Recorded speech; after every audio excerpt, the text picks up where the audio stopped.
Good afternoon, all. I hope all are doing good during this pandemic situation and following the 3 major steps of wearing mask, hand hygiene, and maintaining the social distance. Welcome you all to yet another live session. Today we are back with interesting topic, nothing but rheumatology and its causes. So today we have a famous doctor, Dr. Raghavendra, the consultant rheumatologist at Specialist Hospital, Bangalore. Sir, ನಿಮಗೆ ಈ ಸೆಷನ್ಗೆ ಸ್ವಾಗತ ಸುಸ್ವಾಗತ. Thank you. ನಮಸ್ಕಾರ, ಎಲ್ಲರಿಗೂ ನಮಸ್ಕಾರ. So we have few questions on this rheumatologist. ಅಂದರೆ rheumatologist ಅಂದರೆ ಏನು, ಇದರ ಬಗ್ಗೆ ತಿಳಿಸೋಕ್ಕೆ ನಮಗೆ ಡಾಕ್ಟರ್ ರಾಘವೇಂದ್ರ ಇದ್ದಾರೆ. ಸರ್, ನಿಮ್ಮ ಮೊದಲನೇ ಪ್ರಶ್ನೆ, ಸರ್ ರುಮಟಾಲಜಿ ಅಂದರೆ ಏನು, ಅದರ ವಿವಿಧ ವಿವಿಧಗಳು ಯಾವ್ಯಾವು ಸರ್? ಓಕೆ, ನಾವು ರುಮಟಾಲಜಿ ಅನ್ನುವಾಗ ಜಾಯಿಂಟ್ ರಿಲೇಟೆಡ್ ಸಂಬಂಧವಾಗಿ ಯಾವುದೇ ತೊಂದರೆ ಬಂದಾಗ ನಾವು ಅದನ್ನು ಕಾಮನ್ ಆಗಿ ರುಮಟಾಲಜಿ ರಿಲೇಟೆಡ್ ತೊಂದರೆ ಇರಬಹುದು ಅನ್ನೋ ಕಾಯಿಲೆ ಇರಬಹುದು ಅಂತ ನಾವು ಹೇಳ್ತೀವಿ. ಸೊ ಕಾಮನ್ ಆಗಿ ನಾವು ರುಮಟಾಲಜಿಯಲ್ಲಿ ಸ್ಪೆಷಾಲಿಟಿಯಲ್ಲಿ ನೋಡುವಂಥದ್ದು ಕಾಯಿಲೆಗಳಂದರೆ ಒಂದು ಸಂಧಿವಾದ, ರುಮಟಾಯ್ಡ್ ಆರ್ಥರೈಟಿಸ್ ತುಂಬ ಕಾಮನ್ ಇದೆ. ಆಲ್ಮೋಸ್ಟ್ 70-80% ಕಾಮನ್ ಆರ್ಥರೈಟಿಸ್ ಅನ್ನೋ ಇದರಲ್ಲಿ ಬಂದಾಗ ಫಸ್ಟ್ ಕಾಮನೆಸ್ಟ್ ಬರುವಂಥದ್ದು ಅಂದರೆ ರುಮಟಾಯ್ಡ್ ಆರ್ಥರೈಟಿಸ್ ಮತ್ತು ಆಸ್ಟಿಯೋ ಆರ್ಥರೈಟಿಸ್ ಇನ್ಫ್ಲಮೇಟ್ರಿ ಅಂದರೆ ಒಂದು ವಾದದಿಂದಾಗಿ ಜಾಸ್ತಿ ಆಗುವಂಥ ಕಾಯಿಲೆ ಬದಲು ಒಂದು ಡಿಜನರೇಟಿವ್, ನಮ್ಮ ಏಜ್ ರಿಲೇಟೆಡ್ ಪ್ರಾಸೆಸ್, ಡಯಾಬಿಟೀಸಿಂದ ಡಿಜನರೇಷನ್ ಪ್ರಾಸೆಸ್ ಅಂದರೆ ಸೌದು ಹೋಗುವಂಥದ್ದು, ಕಾರ್ಟಿಲೇಜ್ ಅನ್ನೋದು ಸೌದು ಹೋಗುವಂಥದ್ದು ಪ್ರಾಬ್ಲಮ್ ಜಾಸ್ತಿ ಆಗಿರೋ ಕಾರಣ ಆಸ್ಟಿಯೋ ಟ್ರೀಟ್ಮೆಂಟಿಗೆ ಅರ್ಲಿ ಪಿಕಪ್ ಮಾಡಿದ್ರೆ ಮಾತ್ರ ಅದಕ್ಕೇನಾದರೂ ನಾವು ಅದನ್ನು ಪ್ರೋಗ್ರೆಷನನ್ನು ಕಮ್ಮಿ ಮಾಡ್ಬೋದು.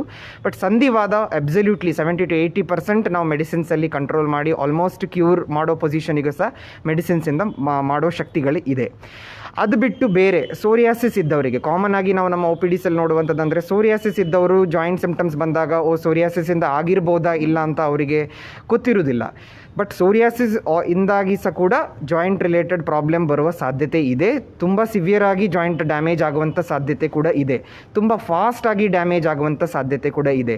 ಸೊ ಸೋರಿಯಾಸಿಸ್ ಇದ್ದವರಿಗೆ ಸಹ ಜಾಯಿಂಟ್ ಸಿಂಪ್ಟಮ್ಸ್ ಸ್ಟಾರ್ಟ್ ಆಗುವಾಗ ಕೆಲವೊಮ್ಮೆ ಮೆಡಿಕೇಷನ್ಸ್, ಮಾತ್ರೆಗಳು ತಗೊಂಡಾಗ ಸೋರಿಯಾಸಿಸ್ ಪ್ಲಸ್ ಜಾಯಿಂಟ್ ಸಿಂಪ್ಟಮ್ಸ್ ಎರಡೂವನ್ನು ಕಂಟ್ರೋಲ್ ಮಾಡುವಂಥ ಕೆಪಾಸಿಟಿ ಇದೆ ಮಾತ್ರೆಗಳಲ್ಲಿ. ಸೊ ಅದರಿಂದಾಗಿ ಸೋರಿಯಾಸಿಸ್ ಇದ್ದವರು ಜಾಯಿಂಟ್ ಸಿಂಪ್ಟಮ್ಸ್ ಅಥವಾ ಪ್ಲೇನ್ ಸೋರಿಯಾಸಿಸ್ ಇದ್ದವರು ಕೂಡ ಮೆಡಿಸಿನ್ಸ್ ತೊಗೊಳ್ಳುವಾಗ ಜಸ್ಟ್ ಕ್ರೀಮ್ ಮಾತ್ರೆ ಅಪ್ಲೈ ಮಾಡಿ ಸರಿ ಹೋಗ್ಬೋದೇನೋ ಅಂತ ತಿಳ್ಕೊಳ್ಬೇಡಿ. ಮಾತ್ರೆ ತೊಗೊಂಡಾಗ ನಿಮಗೆ ಕಂಪ್ಲೀಟ್ ಕಾಯಿಲೆಯಿಂದ ಕ್ಯೂರ್ ಸಿಗುವ ಸಾಧ್ಯತೆ ಕೂಡ ಇದೆ. ಅದು ಬಿಟ್ಟು ಆರ್ಥರೈಟಿಸಲ್ಲಿ ನಾವು ಕಾಮನ್ ಆಗಿ ನೋಡುವಂಥದ್ದಂದರೆ ಮೇಲ್ಸ್ ಅಂದರೆ ಗಂಡಸರು ಒಂದು 20-30 ವರ್ಷದ ಒಳಗಡೆ ತುಂಬ ಟೈಮ್ ಕಾಮನ್ ಆಗಿ ಬರುವಂಥದ್ದಂದರೆ ಬೆನ್ನು ನೋವು, ನನಗೆ ಕೂತ್ಕೊಂಡಿದ್ದಾಗ ಬೆನ್ನು ನೋವು ಆಗ್ತದೆ, ಬೆನ್ನು ಹಿಡ್ಕೊಂಡಾಗ ಆಗ್ತದೆ ಹಾಗೆ ಅಂತ ಹೇಳ್ತಾ ಇರ್ತಾರೆ. 90% ಆಫ್ ದ ಟೈಮ್ ನಾವು ಏನು ಮಾಡ್ತೀವಿ, ಕೂತ್ಕೊಂಡು ಪ್ರಾಬ್ಲಮ್, ನಮಗೆ ಪೋಸ್ಚರ್ ಸರಿ ಇಲ್ಲ, ನಾವು ಕೂತ್ಕೊಳ್ಳೋ ರೀತಿ ಸರಿ ಇಲ್ಲ, ಚೇರ್ ಸರಿ ಇಲ್ಲ ಅಂತ ನಾವು ಅದನ್ನು ಹಾಗೆ ಬಿಡ್ತೀವಿ. ಬಟ್ ನಾವೇನು ಒಬ್ಸರ್ವ್ ಮಾಡಿದ್ದೀವಿ ಅಂತಂದರೆ ಈ ಪೇಷಂಟ್ಸಲ್ಲಿ ಒಂದು ಇನ್ಫ್ಲಮೇಟ್ರಿ ಬ್ಯಾಕ್ ಪೇಯ್ನ್ ಅಂತ ನಾವು ಹೇಳ್ತೀವಿ. ಅಂದರೆ ಅವರಿಗೆ ವಾದದಿಂದಾಗಿ ಬ್ಯಾಕಲ್ಲಿ ಅಂದರೆ ಬೆನ್ನಲ್ಲಿ ಬರುವಂಥದ್ದು ಕಾಯಿಲೆ, ಅದನ್ನು ನಾವು ಸ್ಪಾಂಡೈಲೋ ಆರ್ಥರೈಟಿಸ್ ಅಂತ ಹೇಳ್ತೀವಿ. ಅದು ಕಾಮನ್ ಆಗಿ ತುಂಬ ಜನ ನೆಗ್ಲೆಕ್ಟ್ ಮಾಡ್ತಾರೆ. ಅಂದರೆ ಅದರಲ್ಲಿ ಸ್ಟಾರ್ಟಿಂಗಲ್ಲಿ ಸಿಂಪ್ಟಮ್ಸ್ ಬರುವಂಥದ್ದು ಲಕ್ಷಣಗಳು ಹೇಗಂತಂದರೆ ಬೆಳಿಗ್ಗೆ ಹೊತ್ತು ಎದ್ದ ತಕ್ಷಣ ಬೆನ್ನು ಹಿಡ್ಕೊಳ್ಳುವಂಥದ್ದು, ಒಂದು ಅರ್ಧ ಗಂಟೆಗಿಂತ 3/4 ಗಂಟೆ ಬೆಡ್ಡಿಂದ ಏಳದೇ ಆಗುವಂಥದ್ದು ಪರಿಸ್ಥಿತಿ, ಹಿಡ್ಕೊಂಡಿರುವಂಥದ್ದು ಪರಿಸ್ಥಿತಿ, ಕೆಲಸ ಮಾಡುವಾಗ ಕಂಪ್ಲೀಟಾಗಿ ಬೆನ್ನು ನೋವು ಹೋಗ್ಬಿಡಬಹುದು. ಸೊ ಈ ಸ್ಟೇಜಲ್ಲಿ ಬಂದಾಗ ಅದಕ್ಕೆ ಟ್ರೀಟ್ಮೆಂಟ್ ತೊಗೊಂಡಾಗ ಕಂಪ್ಲೀಟ್ ಕಾಯಿಲೆಯನ್ನು ತಡ್ಕೊಡುವ ಶಕ್ತಿ ಇದೆ. ಅದರಿಂದ ನಂತರ ಪ್ರೋಗ್ರೆಸ್ ಆಗದೇ ಇರುವಂಥ ಸಾಧ್ಯತೆ ಕೂಡ ಇದೆ. ಸೊ ಸ್ಪಾಂಡೈಲೋ ಆರ್ಥರೈಟಿಸ್ ಮೇಲ್ಸಲ್ಲಿ ತುಂಬ ಕಾಮನ್ ಆಗಿ ಬರ್ತದೆ, ಯಂಗ್ ಮೇಲ್ಸಲ್ಲಿ ಸ್ಟಾರ್ಟ್ ಆಗುವಂಥದ್ದು ಕಾಯಿಲೆ. ಅದರಿಂದಾಗಿ ಈ ಒಂದು ಕಾಯಿಲೆ ಸಹ ನಾವು ರುಮಟಾಲಜಿಯಲ್ಲಿ ನಾವು ಡೀಲ್ ಮಾಡ್ತೀವಿ. ಅದರ್ ಆಟೋ ಇಮ್ಯೂನ್ ಪ್ರಾಬ್ಲಮ್ ಅಂತ ಹೇಳಿದಾಗ ಕಾಮನ್ ಆಗಿ SLE, ಜಾಗ್ರೆನ್ ಸಿಂಡ್ರೋಮ್, ಮತ್ತು ಅನ್ಡಿಫ್ರೆನ್ಷಿಯೇಟೆಡ್ ಕನೆಕ್ಟಿವ್ ಟಿಶ್ಯೂ ಡಿಸೀಸ್, MCTD, ಮತ್ತು ವ್ಯಾಸ್ಕ್ಯುಲೈಟಿಸ್, ರಕ್ತನಾಳದಲ್ಲಿ ಬರುವಂಥದ್ದು ಸಮಸ್ಯೆ. ಅದು ಇನ್ಫ್ಲಮೇಷನ್ನಿಂದಾಗಿ ಅಂದರೆ ವಾದದಿಂದಾಗಿ ಬರುವಂಥದ್ದು ರಕ್ತನಾಳ ಪ್ರಾಬ್ಲಮ್. ಅದರಿಂದಲ್ಲಿಗೆ ಸ್ಕಿನ್ನಲ್ಲಿ ಕೆಲವು ರ್ಯಾಶ್ಗಳು ಬರ್ಬೋದು, ಅಥವಾ ಬೆರಳುಗಳಲ್ಲಿ ಏನಾದರೂ ಸಮಸ್ಯೆ ಉಂಟಾಗ್ಬೋದು, ಅಥವಾ ಜಾಯಿಂಟ್ಗಳಲ್ಲಿ ಏನೋ ಸಮಸ್ಯೆ ಉಂಟಾಗ್ಬೋದು. ಸೊ ವ್ಯಾಸ್ಕ್ಯುಲೈಟಿಸ್ ಕಾಯಿಲೆ ಕೂಡ ರುಮಟಾಲಜಿ ಅಥವಾ ಆಟೋ ಇಮ್ಯೂನ್ ಅನ್ನೋ ಫೀಲ್ಡಲ್ಲಿ ಬರೋ ಕಾರಣ ರುಮಟಾಲಜಿಸ್ಟ್ ಈ ಕಾಯಿಲೆಯನ್ನು ಕೂಡ ಟ್ರೀಟ್ಮೆಂಟ್ ಮಾಡ್ತಾರೆ. ಧನ್ಯವಾದ ಡಾಕ್ಟ್ರೆ. ಮತ್ತು ನನಗೆ ಇವಾಗ ಸಂಧಿವಾತ ಇದೆ ಅಂತ ತಿರುಗೋದು ಅಥವಾ ಗುರುತಿಸೋದು ಹೇಗೆ? ಈಗ ಯಾವುದೇ ನಿಮಗೆ ತೊಂದರೆ ಒಂದು 6 ವಾರದಿಂದ ನಂತರ ಕಂಟಿನ್ಯೂಸ್ ಆಗಿ ಬರ್ತಾ ಇದೆ. ಈಗ ರುಮಟಾಲಜಿಯಲ್ಲಿ ಸಂಧಿವಾದ ಬಗ್ಗೆ ಮೇಯ್ನಾಗಿ ಮಾತಾಡುವಾಗ ಜಾಯಿಂಟ್ ಪೇಯ್ನ್ಸ್, ಒಂದು ಜಾಯಿಂಟಲ್ಲಾಗಲಿ ಅಥವಾ ಮಲ್ಟಿಪಲ್ ಜಾಯಿಂಟ್ಸ್ ಅಂದರೆ ಒಂದು 4-5 ಜಾಯಿಂಟಲ್ಲಿ ಕಂಟಿನ್ಯೂಸ್ ಆಗಿ 6 ವಾರದಿಂದ ನೋವು ಬರ್ತಾನೇ ಇದೆ. ನೋವು ಮಾತ್ರೆ ತಗೊಳ್ಳುವಾಗ ಹೋಗ್ತಾ ಇದೆ, ಬಟ್ ಕೆಲವೊಮ್ಮೆ ಊತ ಸಹ ಬರ್ತಾ ಇದೆ, ಕೆಲವೊಮ್ಮೆ ಅದರಿಂದಾಗಿ ಕೈ ಬೆರಳು ಮಡ್ಚ್ಕೊಳ್ಳಿಕ್ಕೆ ತೊಂದರೆ ಆಗ್ತಿದೆ ಅಂತ ಆಗುವಾಗ 6 ವಾರದಿಂದ ನಂತರ ಯಾವುದೇ ನಿಮಗೆ ತೊಂದರೆ ಇದ್ದರೆ ಅರ್ಲಿ ರುಮಟಾಯ್ಡ್ ಆರ್ಥರೈಟಿಸ್ ಅಥವಾ ಬೇರೆ ಯಾವುದಾದ್ರೂ ಆರ್ಥರೈಟಿಸ್ ಇಂದ ಆಗಿರುವ ಸಾಧ್ಯತೆ ಜಾಸ್ತಿ ಇದೆ. ಅದೊಂದು ಲಕ್ಷಣಗಳು ಜಾಯಿಂಟ್ ರಿಲೇಟೆಡ್ ಸಂಬಂಧವಾಗಿ. ಬೆನ್ನು ನಾನು ಹೇಳಿದಾಗೆ ಈಗ ಒಂದು ಸ್ವಲ್ಪ ನಿಮಿಷದ ಮುಂಚೆ ನಾನು ಹೇಳಿದ್ದೆ, ಇನ್ಫ್ಲಮೇಟ್ರಿ ಬ್ಯಾಕ್ ಪೇನ್ ಅಂದರೆ ಬೆನ್ನು ನೋವು ಇನ್ಫ್ಲಮೇಷನಿಂದ ಆಗುವಂಥದ್ದು, ವಾದದಿಂದ ಆಗುವಂಥದ್ದು. ಅದು ಕೂಡ ನೀವು ಬೆಳಿಗ್ಗೆ ಎದ್ದ ತಕ್ಷಣ ನಿಮಗೆ ಒಂದು ಬೆನ್ನು ಹಿಡ್ಕೊಳ್ಳಿರುವಂಥದ್ದು, ಇಂಥ ಸಮಸ್ಯೆಗಳು ಜಾಸ್ತಿ ಇದೆ. ಕೆಲಸ ಮಾಡುವಾಗ ಬೆನ್ನು ನೋವು ಹೋಗ್ತಾ ಇದೆ ಅನ್ನೋದು ಅರ್ಲಿ ಕೆಲವೊಮ್ಮೆ ಈ ಥರ ಸ್ಪಾಂಡೈಲೋ ಆರ್ಥರೈಟಿಸ್ ಲಕ್ಷಣಗಳು ಕೂಡ. ಬೇರೆ ನಾನು ಹೇಳಿದಂದರೆ SLE ಜಾಗ್ರೆನ್ ಸಿಂಡ್ರೋಮ್. ಸೊ ಆವಾಗವಾಗ ಜ್ವರ ಬರೋದು, ಕಂಟಿನ್ಯೂಸ್ ಆಗಿ ಜ್ವರ ಬರೋದು, ಬಿಟ್ಟು ಜ್ವರಕ್ಕೆ ಟ್ರೀಟ್ಮೆಂಟ್ ತೊಗೊಳ್ತಾನೆ ಇದ್ದೀರಿ, 3 ತಿಂಗಳಾಯಿತು 4 ತಿಂಗಳಾಯಿತು, ಬರ್ತಾನೆ ಇದೆ ಜ್ವರ, ಬಾಯಿ ಹುಣ್ಣು ಬರ್ತಾನೆ ಇದೆ ಆವಾಗವಾಗ. ಕೆಲವೊಮ್ಮೆ ಸ್ಕಿನ್ನಲ್ಲಿ ಬಿಸಿಲಿಗೆ ಹೋದಾಗ ಸ್ಕಿನ್ನಲ್ಲಿ ಬರುವಂಥ ಸಮಸ್ಯೆ, ತುಂಬ ಎಕ್ಸೆಸಿವ್ ಹೇರ್ ಫಾಲ್. ಈಗ ಹೇರ್ ಫಾಲ್ ಅನ್ನೋದು ಲೇಡೀಸಲ್ಲಿ ತುಂಬ ಕಾಮನ್, ಜೆಂಟ್ಸಲ್ಲಿ ಸಹ ಹೇರ್ ಫಾಲ್ ಆಗುತ್ತದೆ. ಬಟ್ ಅದ್ರ ಜೊತೆಗೆ ಜ್ವರ, ಜಾಯಿಂಟ್ ಪೇಯ್ನ್ಸ್ ಏನಾದರೂ ಒಟ್ಟಿಗೆ ನಿಮಗೆ ಬರುವಂಥ ಲಕ್ಷಣಗಳೇನಾದರೂ ಇದ್ದರೆ ಅದು ಏನಾದರೂ ಅಂಡರ್ಲೈಯಿಂಗ್ ಆಟೋ ಇಮ್ಯೂನ್ ಪ್ರಾಬ್ಲಮ್ ಲಕ್ಷಣಗಳು ಆಗಿರಬಹುದು. ಸ್ಕಿನ್ ಸಮಸ್ಯೆಗಳು, ಸ್ಕಿನ್ ಸ್ವಲ್ಪ ಟೈಟ್ ಆಗುವಂಥದ್ದು, ಬೆರಳುಗಳು ಕಲರ್ ಚೇಂಜ್ ಆಗುವಂಥದ್ದು, ತಣ್ಣೀರಲ್ಲಿ ತುಂಬ ಹೊತ್ತು ಕೆಲಸ ಮಾಡಿದಾಗ ಬೆರಳುಗಳು ನೀಲಿ ಆಗುವಂಥದ್ದು, ಬೆರಳುಗಳು ತುಂಬ ತಂಪಾಗುವಂಥದ್ದು, ತುಂಬ ವಿಪರೀತ ಆಯಾಸ, ವಿಪರೀತ ನೋವು, ಮೈಯಲ್ಲಿ ಎಲ್ಲಿ ಮುಟ್ಟಿದ್ರೆ ಸಹ ನೋವು ಬರುವಂಥದ್ದು, ಕೆಲವು ಈ ಆಸ್ಟಿಯೋಪೊರೋಸಿಸ್ ಅನ್ನೋ ಸಮಸ್ಯೆ ನಾವು ಹೇಳ್ತೀವಿ. ಸೊ ಅದು ಕೆಲವರಿಗೆ ತುಂಬ ಬೇಗ ಸಹ ಬರಬಹುದು. ಅಂಥ ಲಕ್ಷಣಗಳು ಪೀರಿಯಡ್ಸ್ ನಿಂತ ನಂತರ ಜಾಸ್ತಿ ಆಗುತ್ತದೆ. ಪೀರಿಯಡ್ಗಿಂತ ಮುಂಚೆ ನಾರ್ಮಲ್ ಇರೋರಿಗೆ ಸಹ ಕೆಲವೊಮ್ಮೆ ಆಸ್ಟಿಯೋಪೊರೋಸಿಸ್ ಅನ್ನೋ ಸಮಸ್ಯೆ ಕೂಡ ಬರಬಹುದು. ಸೊ ಅಲ್ಲಿ ಇಲ್ಲಿ ನೋವು ತುಂಬ ಟೈಮಿಂದ ಇರುವಂಥದ್ದು, ಜಾಯಿಂಟ್ ಸಮಸ್ಯೆ 6 ವಾರದಿಂದ ನಂತರ ಕೂಡ ಇರುವಂಥದ್ದು, ಬೆಳಿಗ್ಗೆ ಎದ್ದ ತಕ್ಷಣ ಕೈ ಬೆರಳು ಮಡ್ಚ್ಕೊಳ್ಳಿಕ್ಕೆ ಆಗದೇ ಇರುವಂಥದ್ದು ಪರಿಸ್ಥಿತಿ, ಒಂದು ಅಟ್ಲೀಸ್ಟ್ 1 ಅವರ್ ಮಿನಿಮಮ್ ಆಗಿ ನಿಮಗೆ ಡೈಲಿ ಹಾಗೇ ಇದೆ, ಏನೂ ವ್ಯತ್ಯಾಸ ಇಲ್ಲ, ಹೋಗ್ತಾ ಜಾಸ್ತಿ ಆಗ್ತಾ ಇದೆ. ಮಲ್ಟಿಪಲ್ ಜಾಯಿಂಟ್ಸ್ ಅಂದರೆ ಒಂದು ಜಾಯಿಂಟ್ಗಿಂತ ಜಾಸ್ತಿ 2-3 ತಿಂಗಳಲ್ಲೇ ನಿಮಗೆ ಬೇರೆ ಬೇರೆ ಜಾಯಿಂಟಲ್ಲಿ ಪ್ರಾಬ್ಲಮ್ ಬರುವಾಗ ಇದು ಬೇರೆ ಬ್ಲಡ್ಡಿಂದ ಬರುವಂಥ ಲಕ್ಷಣಗಳು, ಕಾಯಿಲೆಯಿಂದ ಲಕ್ಷಣಗಳು, ಸಂಧಿವಾದದ ಲಕ್ಷಣಗಳು. Thank you, doctor. So joint pain ಬಂದ ತಕ್ಷಣ we have to meet a rheumatologist. Now who is this rheumatologist, doctor? So rheumatology ಅನ್ನೋ ಬ್ರ್ಯಾಂಚ್ ಆ್ಯಕ್ಚುಲಿ ತುಂಬ ಇಂಟ್ರೆಸ್ಟಿಂಗ್ ಫೀಲ್ಡ್. ಅದು ಜಾಯಿಂಟ್ ರಿಲೇಟೆಡ್ ಸಮಸ್ಯೆಗಳಿಗೆ ಮೇಯ್ನಾಗಿ ನೋಡುವಂಥದ್ದು. ಬಟ್ ಅದ್ರ ಜೊತೆಗೆ ಕೆಲವೊಮ್ಮೆ ಆಟೋ ಇಮ್ಯೂನ್ ಪ್ರಾಬ್ಲಮನ್ನು ಸಹ ಅವರು ಡೀಲ್ ಮಾಡ್ತಾರೆ. ಸೊ ನಾನು ಸ್ಪೆಷಲೈಸೇಷನ್ ಮಾಡಿದ್ದು DM in rheumatology and clinical immunology. So rheumatology ಅನ್ನುವಾಗ ಜನರಲಿ, ಜಾಯಿಂಟ್ ಅನ್ನುವಾಗ ಜನರಲಿ ಆರ್ಥೋಪೆಡಿಷನ್ಸನ್ನೇ ಮಾತ್ರ ತೋರಿಸೋದು ತಿಳ್ಕೊಳ್ತಾರೆ ಜನ ಹೆಚ್ಚಾಗಿ. ಬಟ್ ರುಮಟಾಲಜಿ ಏನಂತಂದರೆ ಇದರಲ್ಲಿ ಕೆಲವು ಕಾಯಿಲೆಗಳು ನಿಮಗೆ ಬ್ಲಡ್ಡಿಂದ ಬರುವಂಥ ಕಾಯಿಲೆ ಕೂಡ ಇರಬಹುದು. ಆಸ್ಟಿಯೋ ಆರ್ಥರೈಟಿಸ್ ಬಿಟ್ಟು ಕೆಲವು ಕಾಯಿಲೆಗಳು ಲೈಕ್ ರುಮಟಾಯ್ಡ್ ಆರ್ಥರೈಟಿಸ್, ಸೋರಿಯಾಟಿಕ್ ಆಗಲಿ, ಸ್ಪಾಂಡೈಲೋ ಆರ್ಥರೈಟಿಸ್ ಬ್ಲಡ್ಡಿಂದ ಬರುವಂಥ ತೊಂದರೆಗಳು, ಅದನ್ನು ಮೆಡಿಸಿನ್ನಿಂದ ತಡೆಗಟ್ಟೋ ಶಕ್ತಿಗಳು ಇದೆ, ಮೆಡಿಸಿನಿಂದ ಕಂಟ್ರೋಲ್ ಮಾಡುವಂಥ ಶಕ್ತಿಗಳು ಇದೆ. ಸೊ ಅದರಿಂದಾಗಿ ಈ ಸ್ಪೆಷಲೈಸೇಷನಲ್ಲಿ ನಾವು ಸ್ಪೆಸಿಫಿಕ್ ಟ್ರೈನಿಂಗ್ ತೊಗೊಂಡಿರೋ ಕಾರಣ ಈ ಕಾಯಿಲೆಯನ್ನು ಹೇಗೆ ನಾವು ಮಾನಿಟರ್ ಮಾಡಬೇಕು, ಯಾವ ಥರ ರೀತಿಯಾಗಿ ಮೆಡಿಸಿನ್ ಚೇಂಜ್ ಮಾಡಬೇಕು. ಕೆಲವರಿಗೆ ಒಂದೇ ಮೆಡಿಸಿನ್ ಸೆಟ್ ಆಗಲ್ಲ. ಸೊ 90% ಆಫ್ ದ ಟೈಮ್ ಕೆಲವರು ಮೆಡಿಸಿನ್ಸ್ ತೊಗೊಂಡಿರ್ತಾರೆ, ಬಟ್ ಅವರು ಅನ್ಫಾರ್ಚುನೇಟ್ಲಿ ಒಂದೇ ಮೆಡಿಸಿನನ್ನು ತುಂಬ ವರ್ಷಗಳು ಕಂಟಿನ್ಯೂ ಮಾಡಿ ಅದರಿಂದಾಗಿ ಸೈಡ್ ಎಫೆಕ್ಟ್ಸ್ ಆಗುವಂಥದ್ದು, ಸ್ಟಿರಾಯ್ಡ್ಗಳನ್ನು ತುಂಬ ಸರ್ತಿ ಬಳಕೆ ಮಾಡಿ ಅದರಿಂದಾಗಿ ಪ್ರಾಬ್ಲಮ್ ಬಂದಿರುವಂಥದ್ದು, ಡಾಕ್ಟ್ರಿಗೆ ಯಾರಿಗೂ ರೆಗ್ಯುಲರ್ ಆಗಿ ತೋರಿಸದೆ ಪ್ರಾಬ್ಲಮ್ ಬಂದಿರುವಂಥದ್ದು ಸಾಧ್ಯತೆಗಳು ಜಾಸ್ತಿ ಇರುತ್ತೆ. ಬಟ್ ರುಮಟಾಲಜಿಯಲ್ಲಿ ನಾವು ಇದರಿಂದ ಸ್ಪೆಷಲೈಸೇಷನ್ ಮಾಡಿರೋ ಕಾರಣ ನಾವು ಕಾಯಿಲೆದು ಎಲ್ಲ ಲಕ್ಷಣಗಳು ನೋಡಿರ್ತೀವಿ. ಕಾಯಿಲೆದು ಯಾಕಂದರೆ ರುಮಟಾಯ್ಡ್ ಆರ್ಥರೈಟಿಸ್ ಅನ್ನೋದು ಜಾಯಿಂಟಿಗೆ ಮಾತ್ರ ಬರುವಂಥದ್ದು ಸಮಸ್ಯೆ ಅಲ್ಲ. ರುಮಟಾಯ್ಡ್ ಆರ್ಥರೈಟಿಸಿಂದ ಲಂಗ್ಸಿಗೆ ಪ್ರಾಬ್ಲಮ್ ಬರ್ಬೋದು, ಹಾರ್ಟಿಗೆ ಪ್ರಾಬ್ಲಮ್ ಬರ್ಬೋದು, ಬ್ಲಡ್ ರಕ್ತನಾಳದೊಳಗಡೆ ಪ್ರಾಬ್ಲಮ್ ಬರ್ಬೋದು, ಕಿಡ್ನಿ ರಿಲೇಟೆಡ್ ಪ್ರಾಬ್ಲಮ್ ಕೂಡ ಬರ್ತದೆ. ಅದರಿಂದಾಗಿ ಇದನ್ನೆಲ್ಲ ಮಾನಿಟರ್ ಮಾಡಬೇಕು ಆದ ಕಾರಣ, ಮಲ್ಟಿ ಸಿಸ್ಟಮ್ ಇರುವ ಕಾರಣ, ಅಂದರೆ ಸುಮಾರು ಹಲವಾರು ಆರ್ಗನ್ಸಲ್ಲಿ ಆಗುವಂಥ ಕಾರಣ, ಇದಕ್ಕೆ ಸ್ಪೆಸಿಫಿಕ್ ಮಾನಿಟರ್ ಬೇಕಾದ ಕಾರಣ ರುಮಟಾಲಜಿಸ್ಟ್ ಐಡಿಯಲ್ ಪರ್ಸನ್ ಇಂಥ ಕಾಯಿಲೆಗಳಿಗೆ ತೋರಿಸ್ಕೊಳ್ಳಿಕ್ಕೆ. ಸೊ ಯಾವ ಸಮಯದಲ್ಲಿ ನಾವು ರುಮಟಾಲಜಿಸ್ಟ್ನ ಮೀಟ್ ಮಾಡಬೇಕಾಗುತ್ತೆ, ಅಂದರೆ ಲಕ್ಷಣಗಳು ಏನು ಬಂದಾಗ ನಾವು ಈ ಡಾಕ್ಟರ್ನ ಮೀಟ್ ಮಾಡಬೇಕಾಗತ್ತೆ ಸರ್? ಸೊ ನಾನು ಹೇಳಿದಾಗೆ ಯಾವುದೇ ಸಮಸ್ಯೆ ನಿಮಗೆ ರಿಪೀಟೆಡ್ ಆಗಿ ಒಂದೇ ಸಮಸ್ಯೆ ನಿಮಗೆ ಬರ್ತಾನೇ ಇದೆ. ಈಗ ಜ್ವರ ಅನ್ನೋದು ನಿಮಗೆ ರಿಪೀಟೆಡ್, ಒಂದು ಸರ್ತಿ ನೀವು ಜ್ವರ ಬಂತು, ನೀವು ತೋರಿಸ್ಕೊಂಡ್ರಿ, ನಿಮೋನಿಯಾ ಆಗಿದೆ ಅಂತ ಹೇಳಿದ್ದಾರೆ ಡಾಕ್ಟರ್ ಅವರು, ಆಮೇಲೆ ಸರಿ ಆಯಿತು, ಆಮೇಲೆ ಪುನಃ ನೀವು ಹೋದಾಗ ಯೂರಿನ್ ಇನ್ಫೆಕ್ಷನಿಂದ ಆಗಿರ್ಬೋದು ಅಂತ ಹೇಳಿರ್ತಾರೆ, ಆಮೇಲೆ ಸರಿ ಆಯಿತು, ಆಮೇಲೆ ನೀವು ಹೋದಾಗ ಏನಾದರೂ ಬೇರೆ ಇನ್ಫೆಕ್ಷನಿಂದ ಆಗಿದೆ ಅಂತ ಹೇಳ್ತಾ ಇದ್ದಾರೆ. ಬಟ್ ಯಾವುದೇ ಬ್ಲಡ್ ಟೆಸ್ಟಲ್ಲಿ ನಿಮಗೆ ಕರೆಕ್ಟಾಗಿ ಅದಕ್ಕೆ ಕಂಡಂಥ ಲಕ್ಷಣಗಳು ಕಾಣ್ತಾ ಇಲ್ಲ. ಬಟ್ ಜ್ವರ ನಿಮಗೆ ಕಮ್ಮಿ ಆಗ್ತಾನೆ ಇಲ್ಲ, ಆವಾಗ ಬರ್ತಾ ಇದೆ. ಸ್ಕಿನ್ ರಿಲೇಟೆಡ್ ಸಮಸ್ಯೆಗಳು ಕಾಯಿಲೆಗಳು ಜಾಸ್ತಿ ಆಗ್ತಾ ಇದೆ, ಪ್ಲಸ್ ನಿಮಗೆ ವೆಯ್ಟು ತುಂಬ ಕಮ್ಮಿ ಆಗ್ತಿದೆ. ಎಸ್ಪೆಷಲಿ ಕಾಮನ್ ಆಗಿ ಇಮ್ಯೂನ್ ರಿಲೇಟೆಡ್ ಸಮಸ್ಯೆಗಳು ಹೆಂಗಸರಲ್ಲಿ ಎಸ್ಪೆಷಲಿ ಈ 20 to 30 ಏಜ್ ಗ್ರೂಪಲ್ಲಿ ತುಂಬ ಕಾಮನ್ ಆಗಿ ಬರುವಂಥದ್ದು. ಈ ಏಜ್ ಗ್ರೂಪಲ್ಲಿ ಇಂಥ ಸಮಸ್ಯೆಗಳು, ಜಾಯಿಂಟ್ ರಿಲೇಟೆಡ್ ಸಮಸ್ಯೆಗಳು, ನೋವುಗಳು ಮತ್ತು ಊತಗಳು ಜಾಯಿಂಟಲ್ಲಿ, ಪ್ಲಸ್ ಈ ಥರ ಸ್ಕಿನ್ ರಿಲೇಟೆಡ್ ಸಮಸ್ಯೆಗಳು ಏನಾದರೂ ಇದ್ದರೆ ಇದು ಒಂದು ಆರ್ಥರೈಟಿಸ್ ಅಥವಾ ಆಟೋ ಇಮ್ಯೂನ್ ಪ್ರಾಬ್ಲಮ್ಗಳ ಲಕ್ಷಣ. ಇನ್ನೊಂದು ಏನಂದರೆ, ಈ ಥೈರಾಯ್ಡ್ ಅನ್ನೋ ಸಮಸ್ಯೆ ಕಾಮನ್ ಆಗಿ ನಾವು ನೋಡ್ತೀವಿ. ಹೈಪೋಥೈರಾಯ್ಡ್ ಇರ್ತಾರೆ, ಥೈರಾಯ್ಡ್ ಪ್ರಾಬ್ಲಮ್, ಥೈರಾಕ್ಸಿನಿಗೆ ಮಾತ್ರೆ ತಗೊಳ್ತಿದ್ದಾರೆ. So most of the time thyroid related problems iodine ಡೆಫಿಷಿಯನ್ಸಿಯಿಂದ ಆಗಿರ್ಬೋದು, ಗಾಯ್ಟ್ರಿಂದ ಆಗಿರಬಹುದು.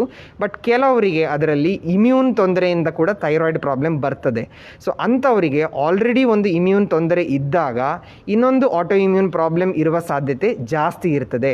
ಸೊ ಅದರಿಂದಾಗಿ ಅಂಥವರು ಎಸ್ಪೆಷಲಿ ಹೋಗಿ ರುಮಟಾಲಜಿಸ್ಟಿಗೆ ತೋರಿಸಿದರೆ ಬೇರೆ ಏನಾದರೂ ಟೆಸ್ಟ್ ಎಲ್ಲ ಮಾಡಿ ಏನಾದರೂ ರುಮಟಾಲಜಿ ತೊಂದರೆ ಲಕ್ಷಣಗಳು ಇದೆಯಾ ಅಂತ ಐಡೆಂಟಿಫೈ ಮಾಡಿ ಅದಕ್ಕೆ ಬೇಕಾದಂಥ ಮದ್ದು ಮಾತ್ರೆಗಳು ನಿಮಗೆ ಸಜೆಸ್ಟ್ ಮಾಡ್ತಾರೆ. ಸೊ ಕಾಮನ್ ಆಗಿ ಇಂಥದ್ದು ಸಮಸ್ಯೆ joint related, skin related problems, fever ಏನಾದರೂ ಬರ್ತಿದೆ, ಹೇರ್ ಫಾಲ್ ತುಂಬ ಜಾಸ್ತಿ ಆಗ್ತಿದೆ, ಬೆನ್ನು ನೋವು, ಕತ್ತು ನೋವು, ಅಲ್ಲಿ ಪರ್ಸಿಸ್ಟೆಂಟಾಗಿ ನಿಮಗೆ ಪ್ರಾಬ್ಲಮ್ ಬರ್ತಾನೇ ಇದೆ ಅನ್ನೋ ಪರಿಸ್ಥಿತಿಯಲ್ಲಿ ನೀವು ರುಮಟಾಲಜಿಸ್ಟಿಗೆ ಹೋಗಿ ತೋರಿಸಿದರೆ ಆವಾಗ ನಿಮಗೆ ಅವರು ಸರಿಯಾದ ಸಲಹೆ ನೀಡ್ತಾರೆ. ಧನ್ಯವಾದ ಡಾಕ್ಟ್ರೆ. So early detection is always better for the cure. So ಮತ್ತಿನ್ನೊಂದು ನೇರ ಪ್ರಶ್ನೆ, is this rheumatology heredity or not? ಅಂದರೆ ಈ ಸಂಧ್ಯಾ ಕಾಯಿಲೆ ಸರ್ ಅನುಗುಣವಾಯಿತಾ, ಅಂದರೆ ನಮ್ಮ ಹೆರಿಡಿಟಿಯಿಂದ ಬರೋದಾ ಅಥವಾ ಹೇಗೆ ಸರ್? ಸೊ ನಾವು ಫಸ್ಟ್ ಟೈಮ್ ಈ ಪೇಷಂಟ್ಸನ್ನು ನೋಡುವಾಗ ಜನರಲಿ ಪೇಷಂಟ್ಸ್ ಕೇಳುವಂಥ ಕ್ವಶನ್ ಇದು, ಸರ್ ಇದು ಕಾಯಿಲೆ ಹೆರಿಡಿಟ್ರಿಯಾ, ನಮ್ಮ ಅಮ್ಮನವರಿಗಿತ್ತು, ತಂದೆಯವರಿಗಿತ್ತು, ಇಲ್ಲ ನಾವು ಫಸ್ಟ್ ಟೈಮ್ ನಾವು ಅವರಿಗೆ ಹೇಳಿದಾಗ ನಿಮಗೆ ರುಮಟಾಯ್ಡ್ ಆರ್ಥರೈಟಿಸ್ ಬಂದಿದೆ ಅಥವಾ ರುಮಟಾಯ್ಡ್ ಆರ್ಥರೈಟಿಸ್ ಲಕ್ಷಣ ಇದೆ ಅಂತ ಹೇಳುವಾಗ ನಮ್ಮ ಫ್ಯಾಮಿಲಿಯಲ್ಲಿ ಯಾರಿಗೂ ಇಲ್ಲ ಈ ಸಮಸ್ಯೆ ಅನ್ನೋದು ಅವರ ಮೈಂಡಲ್ಲಿ ಬರ್ತದೆ.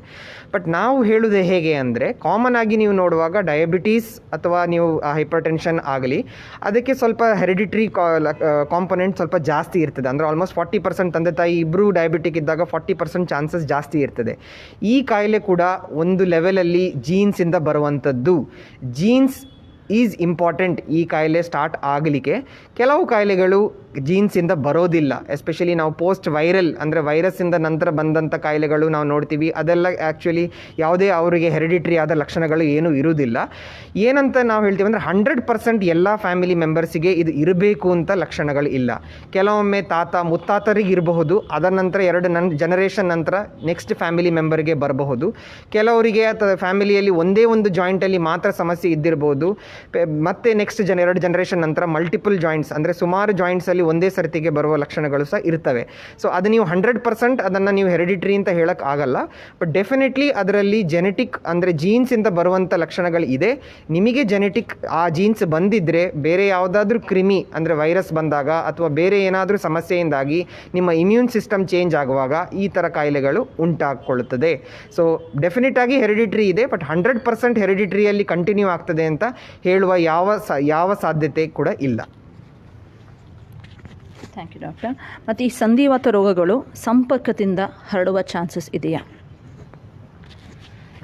ಸೊ ನಾನು ಹೇಳಿದಾಗೆ ಇದು ತುಂಬ ಕಾಮನ್ ಆಗಿ ಹೆಂಗಸರಲ್ಲಿ ಬರುವಂಥ ಸಮಸ್ಯೆ. ಅಂದರೆ ರುಮಟಾಯ್ಡ್ ಆರ್ಥರೈಟಿಸ್ ಅನ್ನೋದು ಕಾಮನ್ ಆಗಿ ಲೇಡೀಸಲ್ಲಿ ಇರುವ ಕಾರಣ ತುಂಬ ಸರ್ತಿ ನನಗೆ ಬರುವಂಥ ಪ್ರಶ್ನೆ ಇದಾಗಿರುತ್ತದೆ, ಕಾಂಟ್ಯಾಕ್ಟಿಂದ ಏನಾದರೂ ಸ್ಪ್ರೆಡ್ ಆಗ್ಬೋದಾ?